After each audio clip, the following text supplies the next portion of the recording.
सभी लोगों को नमस्कार, जय हिंद। आज का विषय असम राइफल से जुड़े हर पूर्व सैनिक और जवान और परिवार के लिए बेहद महत्वपूर्ण है। आज हम बात करेंगे असम राइफल को भारतीय सेना के अधीन क्यों आना चाहिए। क्या असम राइफल वास्तव में सीएपीएफ की तरह पुलिसिंग फोर्स है या इसकी भूमिका ऑपरेशन, ट्रेनिंग, कमांड स्ट्रक्चर और कार्य प्रणाली इसे भारतीय सेना के और अधिक करीब लाती है? Question mark. अगर असम राइफल का ऑपरेशनल कंट्रोल भारतीय सेना के पास है तो फिर प्रशासनिक और सेवा संबंधित मामलों में इतनी अलग व्यवस्था क्यों दिखाई देती है? Question mark. इन्हीं सवालों को लेकर Assam rifle ex serviceman welfare association के जनरल सेक्रेटरी लीगल सूबेदार भी तुलसी नायर साहब ने अपने विचार और संगठन की लड़ाई के बारे में विस्तार से अपने वीडियो में बात की है। आज हम उनके तर्कों को समझेंगे और साथ ही यह भी समझने की कोशिश करेंगे कि इस पूरे मुद्दे की वास्तविक संवैधानिक और प्रशासनिक तस्वीर क्या है। पहला सवाल है, असम राइफल आखिर है क्या? असम राइफल भारत की सबसे पुरानी सैन्य सुरक्षा व्यवस्थाओं में से एक है। इसका इतिहास लगभग 2 शताब्दी तक जाता है और इसका प्रमुख कार्य उत्तर पूर्व भारत में सुरक्षा, सीमा प्रबंधन और उग्रवाद विरोधी अभियानों से जुड़ा हुआ है। असम राइफल की भूमिका केवल सामान्य कानून व्यवस्था बनाए रखने तक सीमित नहीं रही है। कठिन पहाड़ी क्षेत्रों में तैनाती, सीमा क्षेत्रों में ऑपरेशन, आतंकवाद और उग्रवाद विरोधी अभियान तथा भारतीय सेना के साथ मिलकर काम करना इसकी कार्य प्रणाली का महत्वपूर्ण हिस्सा रहा है। यही कारण है कि असम राइफल की संरचना और भूमिका को लेकर लंबे समय से यह चर्चा होती रही है कि इसे प्रशासनिक रूप से किस मंत्रालय के अधीन होना चाहिए और इसका ऑपरेशन नियंत्रण किस प्रकार होना चाहिए। यह हमेशा चर्चा हुई है। दूसरा सवाल है, असम ऑपरेशनल कंट्रोल किसके पास है? रिटायर्ड सूबेदार भी तुलसी नायर साहब ने अपने वक्तव्य में यह तर्क रखते हैं कि असम राइफल का ऑपरेशनल कंट्रोल भारतीय सेना के पास है। उनके अनुसार असम राइफल में सेना के अधिकारी भी तैनात होते हैं ज़्यादा और ऑपरेशन परिस्थितियों में सेना के साथ इसका गहरा तालमेल रहता है। यहीं से उनका मुख्य सवाल शुरू होता है। अगर किसी फोर्स का ऑपरेशन काम सैन्य प्रकृति का है, उसकी ट्रेनिंग और तैनाती सैन्य ऑपरेशन के अनुरूप है और उसके अधिकारी स्तर पर जो भारतीय सेना से गहरा संबंध है, तो फिर उसके सेवा लाभों और प्रशासनिक व्यवस्था को अलग अलग तरीके से क्यों देखा जाए? यह एक महत्वपूर्ण प्रश्न है, लेकिन यहाँ एक बात समझना बहुत ज़रूरी है। ऑपरेशन कंट्रोल और प्रशासनिक नियंत्रण एक ही चीज़ नहीं है। किसी संगठन का ऑपरेशन कंट्रोल किसी एक एजेंसी के पास हो सकता है, जबकि उसका प्रशासनिक नियंत्रण दूसरे मंत्रालय के पास हो सकता है। असम राइफल के मामले में यही व्यवस्था लंबे समय से चर्चा का विषय रही है। क्या ऐसा हो सकता है? यह एक सेना है, सेना में क्या ऐसा हो सकता है? तीसरा सवाल है, क्या असम राइफल सीएपीएफ है? यह सबसे ज़्यादा भ्रम इसमें दिखाई देता है। असम राइफल को कई संदर्भों में केंद्रीय सशस्त्र पुलिस बलों के साथ रखा जाता, लेकिन जो अरेवा महासचिव का तर्क है कि असम राइफल की वास्तविक भूमिका को केवल पुलिसिंग के नज़रिए से देखना सही नहीं है। उनका कहना है कि असम राइफल के जवान जिस प्रकार ड्यूटी करते हैं वह कई परिस्थितियों में पूरी तरह सैन्य प्रकृति की होती है। सीमा क्षेत्र में तैनाती हो, उग्रवाद विरोधी हो अभियान हो, दुर्गम पहाड़ी इलाकों में ऑपरेशन हो या भारतीय सेना के साथ संयुक्त कार्रवाई, इन सभी परिस्थितियों में जवानों को अत्यंत कठिन सैन्य परिस्थितियों का सामना करना पड़ता है। इसलिए उनका सवाल है, अगर ड्यूटी सैन्य प्रकृति की है तो सेवा लाभों और पेंशन के मामले में भी सैन्य भूमिका को पर्याप्त महत्व क्यों नहीं मिलना चाहिए? यह सवाल केवल असम राइफल के जवानों का नहीं है, यह समानता और सेवा शर्तों से जुड़ा हुआ एक व्यापक प्रशासनिक प्रश्न है। चौथा सबसे महत्वपूर्ण मुद्दा है पेंशन। जब अब आते हैं उस विषय पर जो लाखों पूर्व सैनिक और परिवारों के लिए सबसे संवेदनशील है, पेंशन।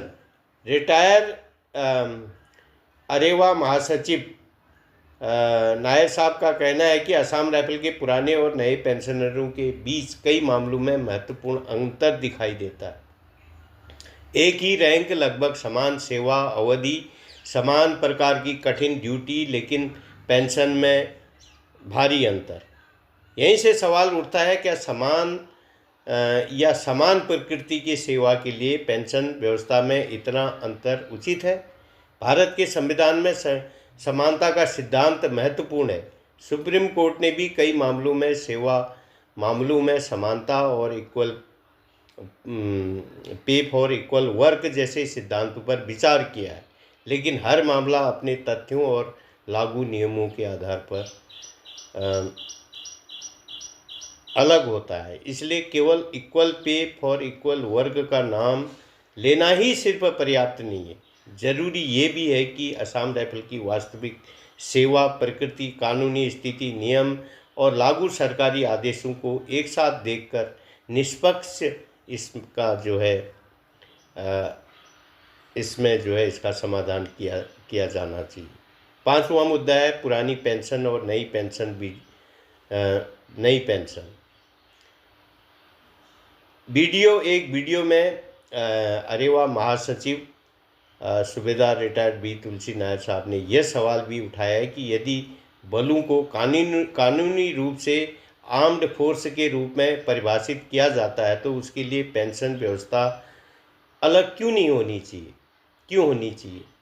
यह एक गंभीर कानूनी और नीतिगत प्रश्न है, लेकिन यहाँ भी हमें भावनाओं के बजाय दस्तावेज और कानून को देखना होगा।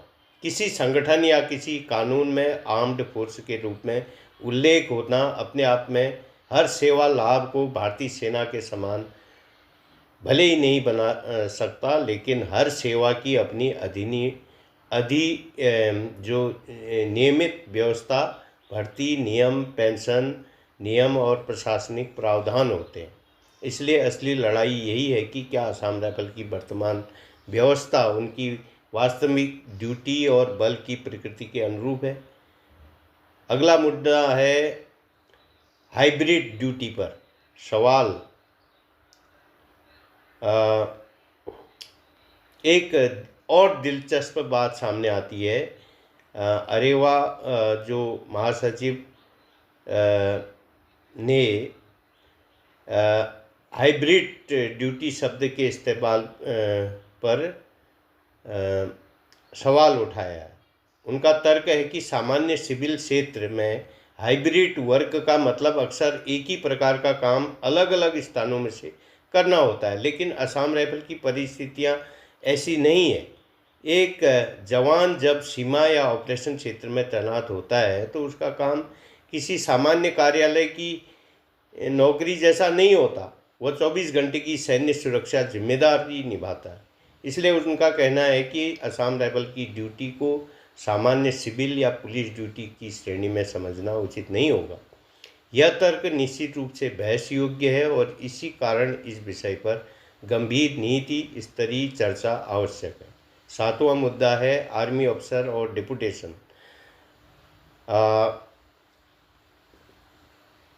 सेना के अधिकारियों की तरह जो है असम राइफल में तैनाती का भी उल्लेख है। अरेवा जनरल सेक्रेटरी सूबेदार भी तुलसी नायर साहब का कहना है कि यदि बड़ी संख्या में अधिकारी आर्मी बैकग्राउंड से आते हैं और संगठन की ऑपरेशन गतिविधियों में सैन्य भूमिका निभाते हैं तो इसमें असम राइफल की सैन्य प्रकृति स्पष्ट होती है। लेकिन यहाँ एक महत्वपूर्ण अंतर समझना होगा। किसी अधिकारी का किसी संगठन में डिप्यूटेशन या टेनर पोस्टिंग पर आना अपने आप में उस पूरे संगठन को भारतीय सेना का हिस्सा नहीं बना देता, फिर भी यह प्रश्न जरूर उठता है कि क्या असम राइफल की वर्तमान कमांड और प्रशासनिक संरचना उसकी वास्तविक ऑपरेशनल जिम्मेदारियों के लिए सबसे उपयुक्त है। यदि शायद इस पूरी बहस का मूल प्रश्न है, यही इस बहस का मूल प्रश्न है। आठवां मुद्दा है संगठन और न्याय की लड़ाई। अरे वाह, जनरल सेक्रेटरी वी तुलसी नायर साहब ने अपने वक्तव्य में कहा है, Assam rifle ex serviceman welfare association पिछले कई वर्षों से इन मुद्दों को उठाता रहा है। उनका कहना है कि इस संगठन बातचीत के माध्यम से समाधान की कोशिश करता रहा है और आवश्यकता पड़ने पर न्यायालय का भी रास्ता अपनाया गया है।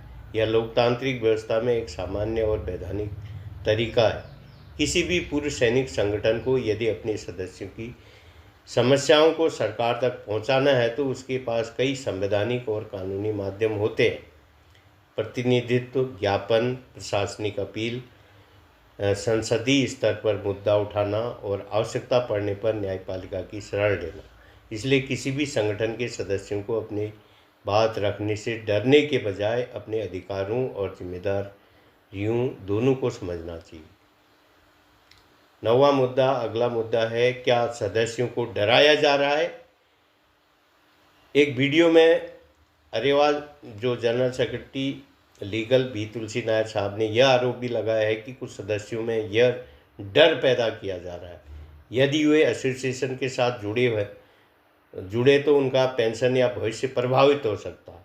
यह एक गंभीर आरोप है, लेकिन ऐसे आरोपों को भी प्रमाण के साथ ही देखा जाना चाहिए। अगर किसी व्यक्ति को वास्तव में ऐसी धमकी दी गई है तो उसके पास उस घटना का लिखित या रिकॉर्ड प्रमाण होना चाहिए कि किसको डरा दिया। उचित कानूनी या प्रशासनिक मंच पर शिकायत करनी चाहिए। किसी भी पक्ष पर बिना प्रमाण आरोप लगाना उचित नहीं है और यही हमारे चैनल की भी नीति है। बात होनी चाहिए लेकिन तथ्य और प्रमाण के आधार पर। 10वां सवाल है, क्या असम राइफल को पूरी तरह आर्मी के अधीन कर देना समाधान है? अब इससे बड़ा सवाल है, अगर असम राइफल को भारतीय सेना के अधीन कर दिया जाए तो क्या सभी समस्याएं खत्म हो जाएंगी? ज़रूरी है या ज़रूरी नहीं है? क्योंकि किसी संगठन को आर्मी के प्रशासनिक ढांचे में लाने का मतलब केवल कमांड बदलना नहीं है। इसके लिए कानून, मंत्रालयों की जिम्मेदारी, बजट, भर्ती नियम, पेंशन, सेवा शर्तें, प्रमोशन, कैडर संरचना और हजारों प्रशासनिक प्रावधानों में बदलाव की आवश्यकता हो सकती है। इसलिए वो कोई छोटा प्रशासनिक फैसला ही नहीं होगा। लेकिन दूसरी तरफ यह सवाल भी उतना ही महत्वपूर्ण है कि अगर असम राइफल की ड्यूटी लगातार सैन्य प्रकृति की है तो क्या इसकी प्रशासनिक व्यवस्था को भी उसी व्यवस्था के अनुरूप बनाया जाना चाहिए? यही असली बहस है। हमारा सवाल सरकार से क्या होना चाहिए? हमारा सवाल यह नहीं होना चाहिए कि किसी अधिकारी या किसी मंत्रालय के खिलाफ कौन है। हमारा सवाल व्यवस्था से होना चाहिए, क्या असम राइफल की वास्तविक भूमिका का स्वतंत्र निष्पक्ष अध्ययन किया जा सकता है? क्या यह देखा जा सकता है कि ऑपरेशन कमांड, ट्रेनिंग, ड्यूटी की प्रकृति, सीमा सुरक्षा, उग्रवाद विरोधी अभियान, रैंक संरचना, सेवा शर्तें, पेंशन और प्रशासनिक नियंत्रण, इन सभी को एक साथ देखकर असम राइफल के लिए सबसे उचित मॉडल क्या होना चाहिए?